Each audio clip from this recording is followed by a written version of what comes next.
ಭಾರತೀಯ ರೈಲಿಗೆ ಸಂಬಂಧಿಸಿದ ಕೆಲವೊಂದು ವಿಡಿಯೋಗಳು ಸೋಷಿಯಲ್ ಮೀಡಿಯಾದಲ್ಲಿ ಆಗಾಗ ಕಾಣಸಿಗುತ್ತಿರುತ್ತವೆ. ಕೆಲವು ಪ್ರಯಾಣಿಕರು ತಮ್ಮ ಪ್ರಾಣದ ಜೊತೆಗೆ ಚೆಲ್ಲಾಟವಾಡುತ್ತಾ ಪ್ರಯಾಣಿಸುತ್ತಾರೆ. ಇದೀಗ ಮಹಿಳೆಯರು ತಮ್ಮ ಪ್ರಾಣವನ್ನ ಕೈಯಲ್ಲಿ ಹಿಡಿದುಕೊಂಡು ಪ್ರಯಾಣಿಸುತ್ತಿರುವಂತಹ ಅಪಾಯಕಾರಿ ವಿಡಿಯೋವೊಂದು ವೈರಲ್ ಆಗಿದೆ.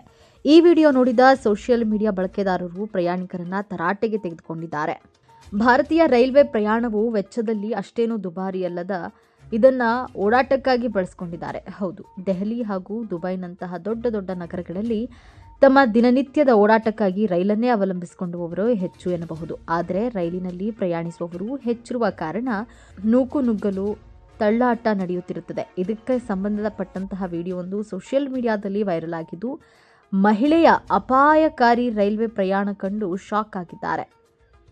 ಮುಂಬೈನ ಕಲ್ಯಾಣದಿಂದ ಹೊರಟಿದ್ದ ಮಹಿಳಾ ವಿಶೇಷ ಲೋಕಲ್ ರೈಲಿನಲ್ಲಿ ಈ ರೀತಿ ಅಪಾಯಕಾರಿ ದೃಶ್ಯವು ಕಂಡು ಬಂದಿದೆ. ಈ ವಿಡಿಯೋ ನೋಡಿದ ನೆಟ್ಟಿಗರು ಪ್ರಾಣದ ಜೊತೆ ಚೆಲ್ಲಾಟ ಯಾಕೆ ಎಂದು ಪ್ರಶ್ನೆ ಮಾಡಿದ್ದಾರೆ.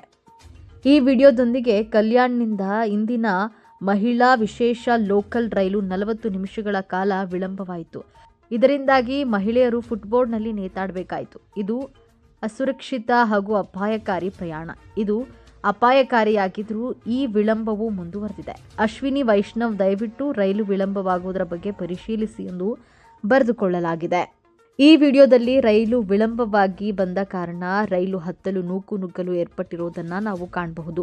ಕೆಲ ಮಹಿಳೆಯರು ಬಾಗಿಲಿನ ಫುಟ್ಬೋರ್ಡ್ನಲ್ಲಿ ನಿಂತು ನೇತಾಡ್ತಿದ್ದಾರೆ. ಈ ವಿಡಿಯೋ ಒಂದು ವೈರಲ್ ಆಗ್ತಾ ಇದ್ದಂತೆ ಪ್ರಯಾಣಿಕರು ಸುರಕ್ಷತೆಯ ಬಗ್ಗೆ ಕಾಳಜಿ ವಹಿಸದಿರುವುದಕ್ಕೆ ರೈಲ್ವೆ ಇಲಾಖೆಯ ಮೇಲೆ ಆಕ್ರೋಶವನ್ನು ವ್ಯಕ್ತಪಡಿಸಿದ್ದಾರೆ. ಈ ವಿಡಿಯೋ ಒಂದು ಈಗ 1,70,000ಕ್ಕೂ ಅಧಿಕ ವೀಕ್ಷಣೆಯನ್ನು ಕಂಡು ಬಂದಿದ್ದು, ಬಳಕೆದಾರರು ಕಮೆಂಟ್ಗಳನ್ನು ಮಾಡುವ ರೀತಿ ಪ್ರಯಾಣ ಕುರಿತು ಕಳವಳ ವ್ಯಕ್ತಪಡಿಸಿದ್ದಾರೆ. ಬಳಕೆದಾರರೊಬ್ಬರು ಸಂಬಂಧಪಟ್ಟ ಅಧಿಕಾರಿಗಳು ಈ ಬಗ್ಗೆ ಸೂಕ್ತ ಕ್ರಮವನ್ನು ಕೈಗೊಳ್ಳಬೇಕು ಎಂದು ಕಾಮೆಂಟ್ ಮಾಡಿದ್ದಾರೆ.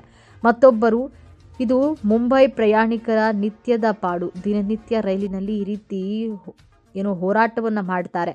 ಆದರೆ ಮಹಾರಾಷ್ಟ್ರ ಸರ್ಕಾರವು ಇದನ್ನು ಗಂಭೀರವಾಗಿ ತೆಗೆದುಕೊಂಡಿಲ್ಲ ಎಂದಿದ್ದಾರೆ.